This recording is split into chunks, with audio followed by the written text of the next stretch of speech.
그러면 왜 도대체 지금 세계 유일한 분단 국가, 왜 나라가 한 민족이 성도 같고 말도 같고 고향도 같고, 북한에서도 아직 한국의 출신, 남한 출신들이 많이 있어요.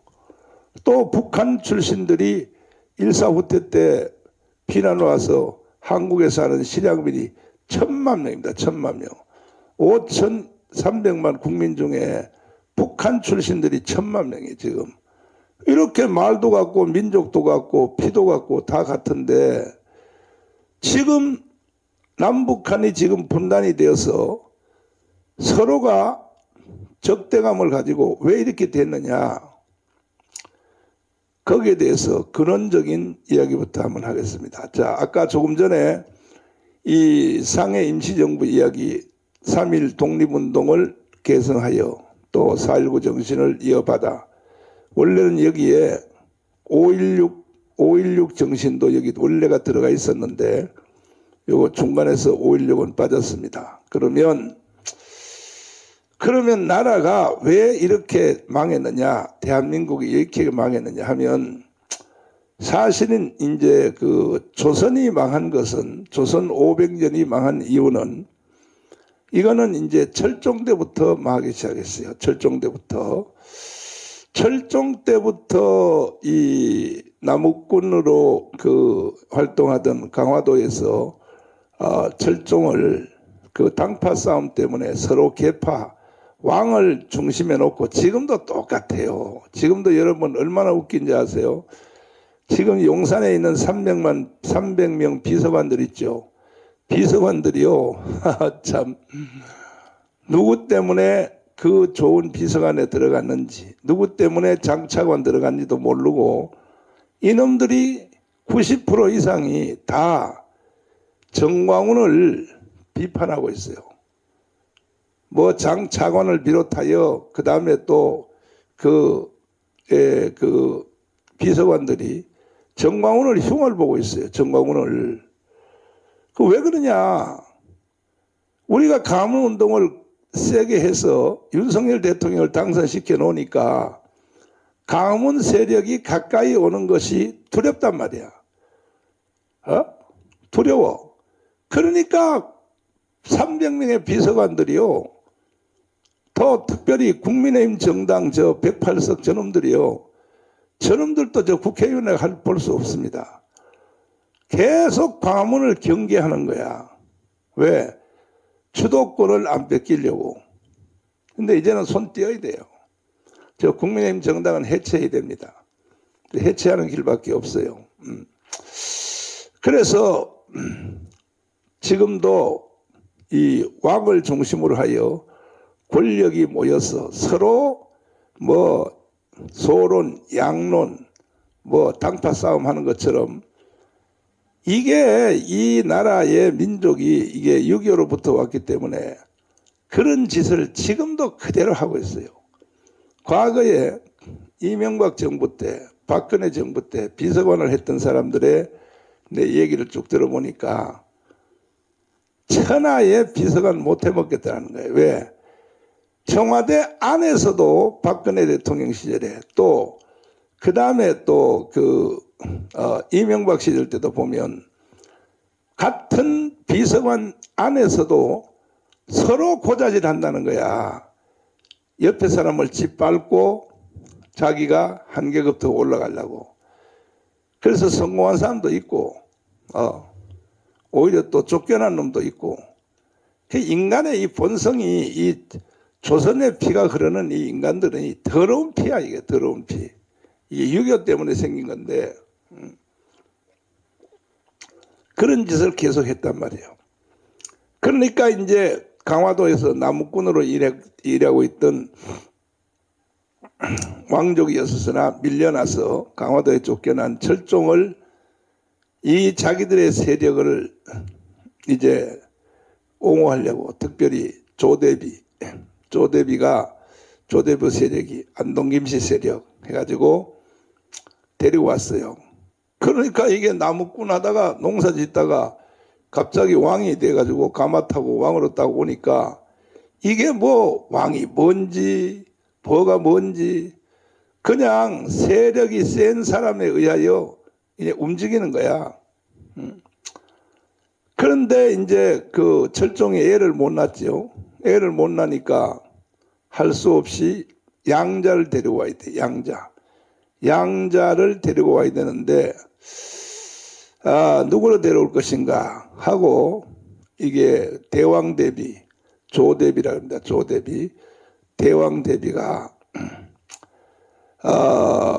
양자를 데려오되 왕족 중에서 그 아버지가 공부도 못하고 그리고 멍청하고 왜 이게 섭정할까봐 겁먹는 거야. 그러니까 친아버지가 뒤에서 조정할까봐 겁먹어서 그래서 선택한 사람이 누구냐? 고종이에요. 고종을 데려왔습니다. 고종을 데려왔는데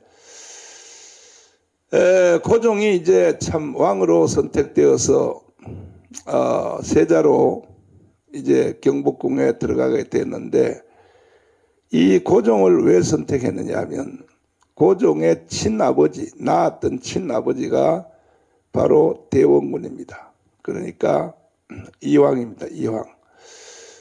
그 한기총 옆에 그 건물 옆에 바로 건너편에 보면 이황이가 그 대원군이 그 집이 뭐 경복궁만은 못해도 그거와 줄여서 10분의 1로 줄여서 잘 만들어 놨습니다. 네, 거기 이제 다 가봤는데 이제 이 사람이 자기 아들을 세자로 넣으려고 왜냐하면 부모가 똑똑하면 안 된다 이거야. 부모가 똑똑하면 리모컨을 가지고 조정한다 이거죠. 바깥에서. 그래서 이 대원군 이황이가 아주 머리가 그 당시에 천재입니다. 이걸 알고 벌써 세자를 어떤 사람을 선발한 줄 알고 무식한 집, 공부 안 한 집, 이런 집, 그 다음에 세자는 데려다가 왕궁에서 가르치면 되니까 경복궁에서 이것을 알고 이 대원군 이놈이 뭔 짓을 하냐. 정신병자 노릇을 합니다. 종로에서 일부러 미친 사람처럼. 그래서 뭐 술 먹고 뭐 행설수설하고 막 이렇게 다니니까 됐다 이거야. 저 아버지는 저 정신병이니까. 그래서 선택한 것이 바로 대원군의 아들 바로 고종을 선택을 해서 세자로 데리고 들어온 것입니다. 들어왔는데 들어오자마자 이제 대원군이 가짜로 정신병 역할을 했던 정신을 바짝 차렸어요. 바짝 차리고 그때부터 그 바로 종로 3가에다 집을 지어놓고 자기 아들을 이제 계속 조정을 하는 거야. 자기 아들을. 가장 우려했던 일이 일어났습니다. 이제 지금도 마찬가지입니다. 윤석열 대통령이요. 휘둘리면 안 됩니다. 모든 판단은 자료와 역사와 그 다음에 앞뒤 전후를 판단해서 그래서 대통령 자리가 고독한 자리라고 하지 않습니까? 전두환 대통령의 회고록에 보면 대통령은 고독한 자리다 이거야. 이거는 왕의 판단에 따라서 지금은 대통령이죠. 윤석열 대통령의 판단에 따라서 나라가 없어질 수도 있고 나라가 다시 부흥될 수도 있고 이 지도자 한 사람이 절대적이에요. 절대적. 그래서 이 대원군 이 한 사람 때문에 이제 조선이 거의 막을 내리게 생겼습니다. 막을 내리게 생겼는데 그래서 이제 이 대원군이 이제 자기 아들을 세자로 넣는 데까지는 그게 고종입니다. 고종을 넣는 데까지는 성공을 했는데 자 이제 고종이 결혼을 해야 된단 말이에요. 결혼을 해야 되니까 결혼할 때 며느리가 이 며느리가 또 중요하단 말이에요. 왜냐하면 아니 중전마마 영향을 안 받을 수가 없죠. 그래서 조대비가 한 그 짓을 대원군이가 똑같이 하는 겁니다. 여러분 웃기죠. 참 이 세상이 역사는요 1000번 만번 바뀌어도 원리는 똑같아요. 성경에 있는 역사나 조선시대 역사나 역사는 1000번 만번 되풀이 되어도 똑같은 일이 또 일어납니다. 자, 그래서 결국은 이 고종이 며느리를 택할 때 일단은 절대로 학문이나 공부를 한 집안의 사람을 데려오지 말고 며느리를 애만 낳는 그냥 애만 잘 낳는 이러한 애를 데려와라. 그래서 선택된 것이 누구냐면 민비입니다. 민비. 그 유명한 민비 알죠? 명성황후 민비를 데려왔어요. 민비를. 민비 집안에는 뭐 하늘천 나지 가무련 누르왕 이것도 아는 것도 없는 사람들이야. 그래서 민비를 데려왔어요. 데려와서 그냥 애 낳는 기계를 삼으려고 데려왔는데 그리고 신하들에게 하는 말이 누가 바로 그 이왕이가 바로 대원군이가 절대로 공부를 가르치지 말아라. 똑똑하면 안 돼 여자는. 그러니까 여자는 그냥 살림 잘하고 애 잘 낳으면 돼. 이렇게 명령을 내렸어요. 그러니까 독방에 갇혀서 너무 심심하니까 민비가 그러니까 혼자서 독방에서 자습을 한 거예요. 자습을. 심심하니까 얼마나 심심하겠어요. 독방에 갇혀서. 그래서 천자문을 좀 가져와라. 천자문, 명심보감, 사서삼경, 주역까지 이게 민비가 혼자 독학을 해서 도사가 되어버렸어요. 도사가. 그래서 명성황후가 똑똑해졌단 말이야. 민비가. 독학을 해가지고. 그래서 나중에 보니까 누가 나를 이렇게 공부를 못 가르치게 했고 누가 나를 방에다 감금시켰는가 보니까 자기의 시아버지인 고종의 아버지 바로 대원군이가 그렇게 했다는 것을 알게 됐어요. 알게 돼가지고 민비하고 대원군하고 싸움이 붙었습니다. 시아버지하고. 그래서 저 대원군이가요 이거 뭐 이야기 다 하려면 복잡한데 싸움이 붙어가지고 저 함경도까지 쫓겨나갔어요. 며느리한테. 그 여러분 절대로 사람한테 나쁜 짓 하면 안 돼. 반드시 보복당해요. 그러니까 이 시어머니들이 며느리한테 잘못하면 나이가 많아서 죽기 전에 반드시 보복당해요. 보복당하게 되어 있습니다. 그러니까 모든 것은 예수님 말씀하신 대로 모든 것을 다 사랑으로 해야 됩니다. 사랑으로 베풀어야 되는데 여기는 공의란 것이 꼭 중간에 끼어야 돼요. 공의가 없는 사랑은 사랑이 아니라 그건 방종입니다. 방종. 공의가 없는 사랑은 방종입니다. 그래서 그래서 고부간에 이제 싸움이 붙었는데 그때에 이제 국가적인 대사가 일어났습니다. 대원군이 자기를 과시하려고 뭔 일이 일어났냐. 경복궁을 새로 단장하고 짓도록 했습니다. 그런데 농사철이죠. 농사철에. 얼마나 이 민간의 농민들이 바쁘겠습니까? 모내기철 농사짓는 철에. 농사철에 사람들을 동원을 해요. 그리고 서울 성곽을 쌓아요. 서울 성곽을. 지금 대원군이가 쌓은 그 성곽이 지금도 그대로 있어요. 보십시오.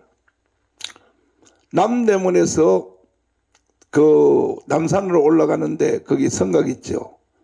그 다음에 저 북악스카웨이 가면은 그 성곽들 있죠. 거기 보면은 적들이 못 들도록 구멍 한 개를 뚫어놓고 돌로 그 성곽을 쌓았죠. 이게 다 중국의 만리장성 같은 소리 하고 앉았어요. 그래서 이거는 뭐 어느 국가든지 뭐 부족 국가도 그렇고 자기들의 생존을 위하여 동네 전투도 그렇고 항상 자기를 보호하는 이런 짓을 하게 돼 있어요. 그래서 서울은 이성계가 서울을 도읍을 삼고 그래서 성곽을 쌓기 시작했습니다. 성곽을 쌓아서 지금도 여러분 북악스카웨이 안 가봤어요? 차 타고 한번 올라가 보시죠. 보면 다 서울 성안이라고 해요. 성안. 우리가 말을 서울시 성안이라고 해요. 성안. 그게 뭐냐면 그 성곽 안에 있는 것이 서울이다 이거예요. 그리고 이제 남대문 문을 만들고 왜 출입을 해야 되니까 서울시 안에 있는 그 인구들이 그 다음에 이제 서대문 돼 있죠. 그 다음에 동대문 돼 있죠. 문이 4개 있습니다. 항상 문은요 4개로 만들어요. 예루살렘 문도 마찬가지요. 만들어서 근데 북대문은 없어요. 북대문은 왜 언제 합니까? 그 북대문 쪽에는 임금님이 계시기 때문에 북대문은 안 만드는 겁니다. 안 만들어. 그 다음에 여기 자길 목사님 교회 옆에 가면은 시구문이라고 해서 시구문. 그거는 적은 문인데 그건 뭐냐? 서울시청 안에서 사람이 죽으면 시체를 끌고 나가는 문인데 이건 정문으로 못 나간다 이거야. 남대문이나 동대문이나 서대문 쪽으로 가면 안 되고 왕들이 죽어서 나갈 때는 정문으로 나가죠. 일반 평민이 죽을 때는 시체를 끌고 나가는 문이라고 해서 시구문입니다. 시구문. 그게 바로 서울운동장 옆에 거기에 작은 문이 있습니다. 그래서 이제 조선이 이제 망하기 시작하게 됐는데 이때에 무슨 일이 일어났냐? 동학혁명이 일어났습니다. 동학혁명. 우리 종씨 전봉준 동학혁명이 원래는 그 동학혁명을 어디서 배워왔냐? 경상도 가서 배워왔어요. 그런데 정읍에서 일으켰습니다. 정읍에서 일으켜가지고 그래서 이것을 전주를 거쳐서 삼내라고 했습니다. 삼내. 거기 대전 사이에 삼내란 곳에 오니까 이 민간 군대가 몇 명으로 불어났느냐? 12,000명으로 불어났어요. 12,000명으로. 근데 경복궁을 지키는 군대는 얼마냐? 국가 군대는 7,000명밖에 안 돼. 그러니까 절반밖에 안 되는 거야. 그래서 전봉준이가 도저히 이렇게는 살 수 없다. 누구 때문에 못 살아요? 고종의 아버지 대원군 때문에 못 산다 이거야. 왜? 농민들을 불러다가 농사철에 말이야 작업을 시키고 서울 성곽을 쌓고 하니까 그 당시 말로는 뭐냐? IMF가 온 거야. IMF가. 농사 짓는 철에 때를 놓치면 안 되거든요. 모내기 할 때는 모내기를 해야 되고 밭에 콩을 심을 때는 콩을 심을 때가 있단 말이에요. 때가. 근데 시시때때로 없이 말이야 불러가지고 그 경복궁 공사시키고 또 서울시 성곽을 일을 시키니까 이게 되겠냐 말이야. 그래서 이건 도저히 못 살겠다 해서 전봉준이가 경상도에서 배워온 이게 동학혁명을 이제 일으켰는데 정읍에서 시작해서 그래서 삼내까지 오니까 12,000명이 늘어났어요. 늘어놓으니까 이게 조정에서 경복궁에서 회의가 열렸죠. 누가 하고? 그때 왕은 고종이죠. 고종이 그 다음에 두 번째 권력자가 누구냐? 그래도 자기 부인 중전마마, 이게 명성황후입니다. 민비. 그래서 회의가 열렸는데 신하들하고, 자, 지금 동학 군대가 우리 국가 군대보다가 배가 숫자가 많으니 쳐들어오니 이걸 어떻게 하면 되겠냐 하니까 여기서 민비가요 죽을 짓을 해요. 민비가 거기서 제안을 해요. 뭐냐? 이때는 일본군을 불러야 되겠습니다. 그러니까 여자들의 머리는요 굉장히 빨라요. 섬세하고. 그래서 나는 우리 집 사람 말 잘 안 들어요. 왜냐하면 당장은 효과가 있어요. 내가 부흥회 40년 50년 하면서 보면은 사모님이 주도를 잡고 하는 교회는요 절대 300명 이상 못 넘어가요. 300명 이상 못 넘어가. 왜? 근데 개척교회 할 때는 사모님들의 말이 굉장히 약발이 받아요. 왜? 사근사근하고 또 여자 집사님들하고 친하고 우리 잘해보자 이렇게 하니까 300명까지는 부흥이 빨리 될 수 있어요. 그래서 나는 개척교회 할 때부터 아예 난 우리 집사람 서미영이는 아예 목회에 손띠라 그랬어요.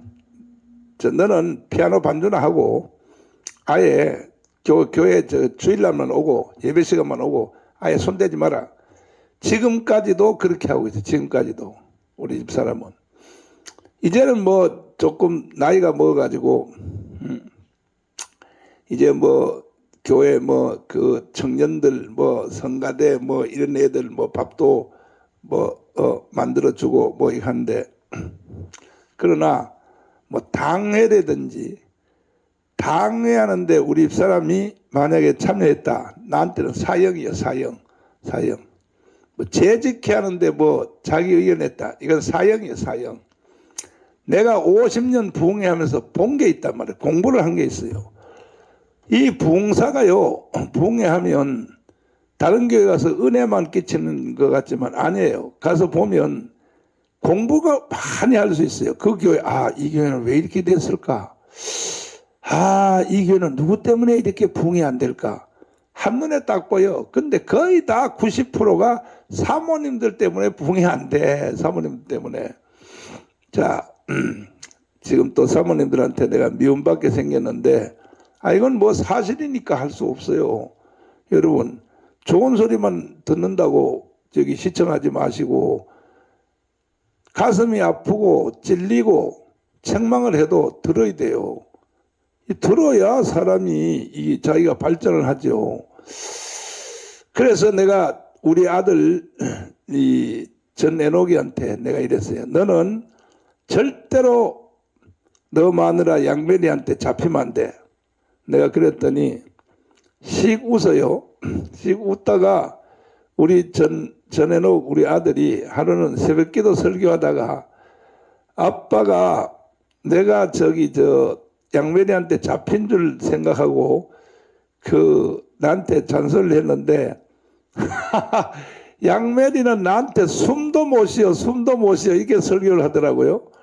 그리고 하루는 또 우리 며느리 양면이가 오더니 이게 지혜로워요. 살랑살랑 하더니 아버님 나는요 전애녹 전사님한테 숨도 못 쉬어요. 그러더라고요. 그래서 내가 이거 너 이제 너 장가 잘 갔구나. 그랬는데 근데 이거는 사실은 일반적인 세상에서는 안 통한 얘기입니다. 세상에는 그냥 여자한테 져주고 사는 게 편해요. 왜냐면 여자들이 깡알깡알 하니까 이게 뭐합니까 그거 다. 그러나 영적인 세계에 목회자 세계에서는요 절대로요 사모 말 들으면 안 돼요. 이건 영의 문제이기 때문에. 내가 그 성경적 근거를 말씀드릴게요. 보세요. 사탄이가 베드로 속에 들어가서 예수님을 넘어뜨리려고 하잖아요. 그러면 목사님에게 제일 가까운 사람이 누구예요? 응? 사모님이란 말이야. 주여 절대로 십자가를 지지 마소서. 그때 예수님 뭐라 했어요? 사탄아 물러가라. 응? 그렇게 가까운 베드로 수제자 12제자 중에서도 제일 왕 수제자한테 사탄아 물러가라. 딱 이렇게 말하잖아요. 영적인 판단력이 중요하다 이 말이에요. 이래서 결국은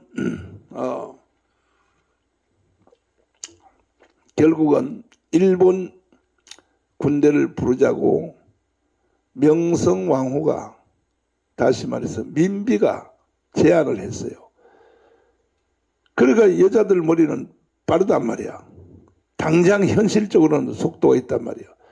그래서 고종이 멍청해가지고 그러면 중전에 말대로 일본군을 부릅시다 해서 일본군을 불렀어요.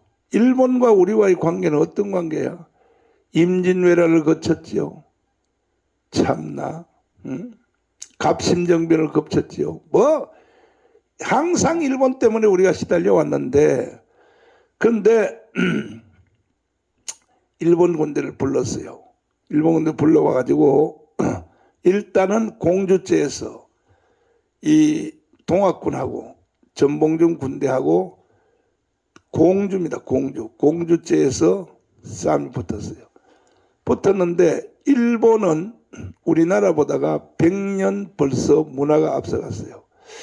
일본 사람들은 명치유신을 겪었고, 그리고 일본도 복잡해요. 네, 일본에 대해서 공부를 해보니까 일본도요, 동네별로 다 사무라이들이 전부 다 자기가 왕이야. 그 일본 열도에도 나라가 수백 개란 말이야. 근데 이걸 천하통일을 딱 했어요. 천하통일을 해서, 그래서 천하통일을 하기 위해서 결국은 우리 조선을 치는 거야. 내부의 문제가 복잡할 때는 바깥에를 칠 수밖에 없어요. 그래서 우리가 시달렸습니다. 일본한테. 뭐 임진왜란도 시달리고, 그게 다 일본의 국내 문제를 하나로 만들기 위하여 시선을 바깥으로 돌이키기 위해서 하는 전법입니다. 이것이 군사하게도 그래요. 군사하게도. 자, 그래서 이제 일본한테 시달렸는데, 근데 그 일본 군들을 민비가 불러왔단 말이야. 불러와서 공주제에서 붙었는데 일본은 우리보다가 100년 앞서갔어요. 여러분, 이또 히브름이라고 여러분 알죠? 저기 안중근 의사한테 살해된 사람. 그 사람이 누군지 압니까? 하버드 대학 출신이야. 하버드 대학. 그리고 일본은 그때부터 벌써 네덜란드, 그때 함대의 나라 있죠. 네덜란드, 유럽, 거기다가 일본 사람들 유학을 시켰다고. 그러니까 한국하고 문화의 수준이 비교가 안 되는 거야. 그러니까 이 사람들은 뭐가 있었냐? 총이 있는 거예요. 조총이 있단 말이야. 조총.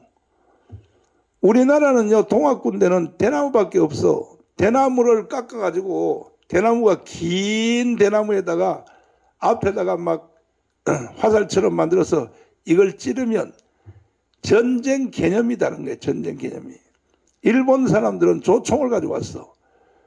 조총 가지고 쏴버리니까요, 일본 사람은 한 명도 안 죽고, 왜? 대나무 가지고 찌르니까.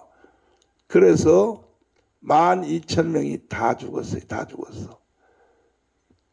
전봉준, 우리 종씨, 그리고 전봉준과 전봉준의 경호원들은 전라도 순천으로 도망가가지고 순천에서 거기서 결국 체포가 되어서 전봉준은 거기서 살해가 되었습니다. 그걸로 동학군이 끝났어요. 끝나니까 이제 일본 사람들이, 일본 군대가 이제 경복궁에 와서, 자, 이게 일본은 우리는 돌아갈 수 없다 이거야. 왜? 동학군을 잡아놓은 돈을 내놓으라 이거야. 그때 돈은 금이에요, 금. 근데 돈을 줄 금이 어디 있어? 없으니까. 그리고 일본 군대가 뭐라고 말했냐? 벌써 그때부터 우리 한국을 먹으려고 뭔 전법을 썼냐? 우리가 돌아가면, 일본으로 돌아가면 전봉준 말고 또 다른 뭐 이봉준, 박봉준, 뭐 최봉준, 또 이 동학군대들이 또 일어날지 모르니까 차라리 우리가 경복궁을 지켜주겠다. 그러니까 지금도 경복궁 있잖아요. 거기에 경복궁 담벼락에 다 일본군들이 붙은 거야. 붙어서 우리가 조선 왕을 지켜주겠다. 이게 이제 일본으로 넘어가는 과정입니다. 지켜주겠다 하니까 그러니까 처음에는 좋지. 근데 일본 놈들이 어떤 놈입니까? 그 일본 군대가 조선 청년들을 데리다가 전부 일본으로 유학을 보내. 유학을. 일본에 갔다 산업 유학을 시킨단 말이야. 이거 조선은 나라도 아니다 이거야. 일본 가서 한번 보라 이거야. 유학을 시키니까 조선 청년들이 일본을 가서 유학을 하고 돌아오면 고종한테 보고하기를 왕이여 우리는 스스로 나라를 유지할 힘이 없는 줄 아뢰옵나이다. 야 이놈아! 조선이 500년이 됐는데 무슨 나라를 유지할 힘이 없어? 우리가 일본을 가서 공부를 해보니까 세상에 일본 사람들은 사람이 아니라 신이 없나이다. 신. 사람이 어떻게 신이 되냐 이놈아. 고종이 막 호통을 치니까 일본 사람들은요 다 신을 타고 다니는데 이게 자전거입니다. 자전거 원심력이야. 원심력. 자전거를 세워놓으니까 넘어져. 근데 타고 가니까 자전거가 똑바로 타고 위로 가. 원심력이죠. 이것을 우리나라는 그때 자전거 한 대도 없어. 그러니까 일본 사람들은 이거는 신이 아니고서는 신을 타고 다닌다. 신을 부리고 다닌다. 이렇게 이제 보고를 하니까 너희 놈. 그 다음에 또 뭐냐? 성량입니다. 성량. 자 보세요. 얼마나 문화 차이가 났는가. 일본하고. 그때 문화 차이가 지금도 일본하고는 아직도 문화 차이예요. 우리가 뭐 몇 달 전에 GMP를 일본을 잡았다. 아이고. 그래 물질적으로 뭐 삼성전자가 소니를 이기고 뭐 포항제철이 신제철을 이기고 그 다음 뭐 현대자동차가 도요타를 이겼다. 그거 이겼다고 해서요 되는 게 아니고 문화요 문화. 일본을 제가 자주 가봐서 아는데 일본하고 한국하고는요 아직도 내가 볼 때는 30년 차이 나요. 문화 차이가. 일본 사람들은요 얼마나 예의가 바르고 얼마나 인사도 잘하고 그냥 막 간드러지게 해버려. 간드러지게. 한국하고 문화하고요. 지금 한국은 중간이야. 중국에 가보면요 반맛 떨어져요. 반맛 떨어져. 이 문화 자체가. 그러니까 중국하고 일본하고 우리 한국은 딱 지금 문화도 중간이에요. 중간입니다. 지금 우리가 지금 만하려고 하는 대한민국의 위기가 왔다. 반드시 북한으로 가게 된다. 이게 대한민국의 문화 때문에 그렇습니다. 문화의 전쟁에서 못 이기면요. 북한은 문화를 다 통일했어요. 주체사상으로. 한국은요 개판이야. 한국은 다 개판이라고. 그래서 문화의 전쟁에서 지면 모든 것이 다 지게 되어 있습니다. 자, 그래서 성량에 대해서 충격을 받고 왔는데 우리나라 여러분 봄에 되면 한식날 오지요. 4월달 되면 한식날을 요즘은 무덤 찾아간 날로 돼 있죠. 근데 이게 원래는 무덤 찾아간 날이 아니에요. 한식날은 뭐냐? 왕이 불을 내려주면 부싯돌로 가지고 나무를 비벼서 거기다 솜을 넣어가지고 불이 붙으면 이 불을 전국의 집집마다 다 불을 내려줘. 집집마다 왕이 내려주는 불을 써야 돼. 불을 내려주는데 이 불을 받아가지고 며느리가 저녁에 불을 피워서 돌멩이로 덮어가지고 알불을 해서 아침에 자고 일어나서 그 불이 살아있으면 그것은 효부요. 그거는 착한 며느리고 만약에 아침부터 옆집에 불을 빌리러 간다. 이거는요 아주 쌍년이에요. 쌍년이란 말이야.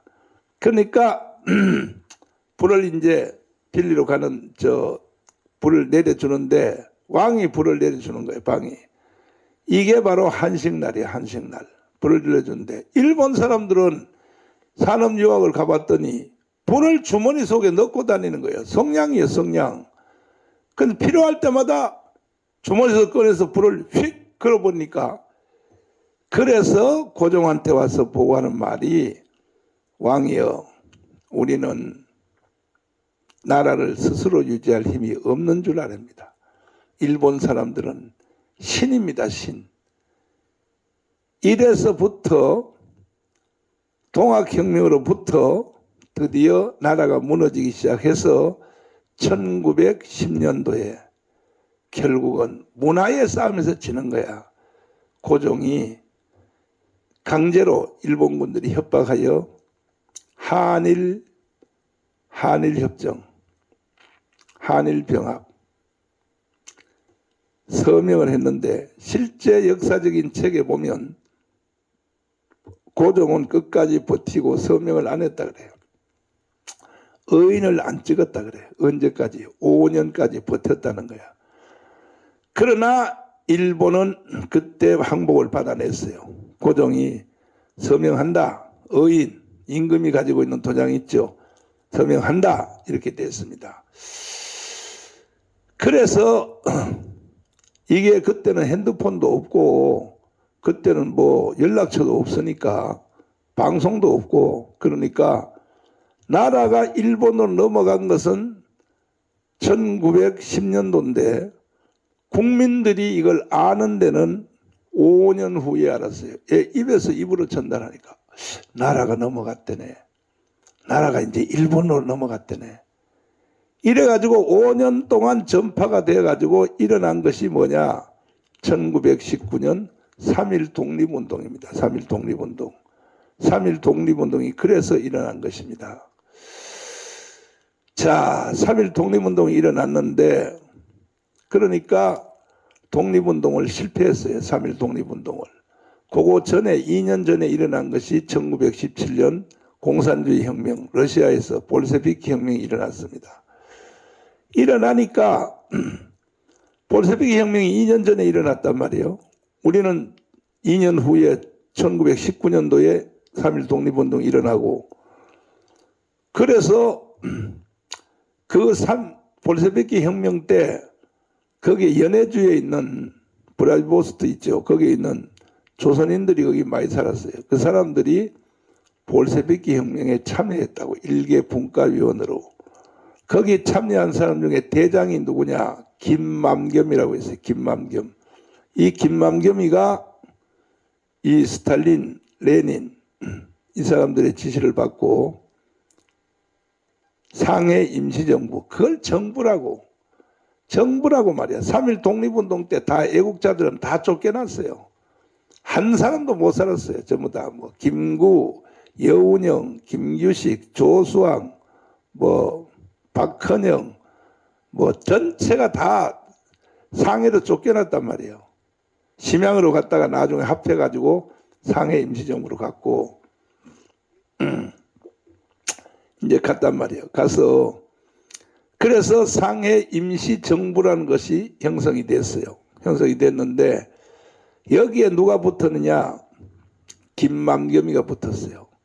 바로 러시아 혁명의 조선인 출신 붙어서 상해 임시정부를 공산화시키려고 찔러봐도 안 들어가니까 마당에서 마당 쓸고 있는 박헌영은요, 그때 나이 차이가 많이 나가지고 회의한테 들어가지도 못해. 김구, 여운형, 뭐 이동희, 뭐 여기 주력 부대로 들어가지도 못해요. 저는요, 상해 임시정부를 몇 번 가봤어요. 상해 임시정부를 가서 참 울기도 했고, 이것이 정부라고 해서 뒷골목이에요. 뒷골목에 일본식 집을 지어놓고 그게 임시정부라는 거야. 뭐 여기가 김구가 앉았다, 여기가 뭐 조소왕이 앉았다, 여기 뭐 누가 앉았다, 뭐 거기 다 그게 써여 있어요. 있는데 가봤는데, 그래서 이제 그 상해 임시정부에 이 김맘겸이가 제일 바깥에서 회의도 못 들어가고 마당 청소하는 박헌영이를 딱 불러가지고 3개월 동안 집에다 가둬놓고 볼셰비키 혁명사를 가르쳤어요. 공산주의를 가르쳐가지고 돈 300만 원을 주고 1926년도에 한국으로 보내가지고 우리나라에 최초로 만들어진 정당이 조선 인민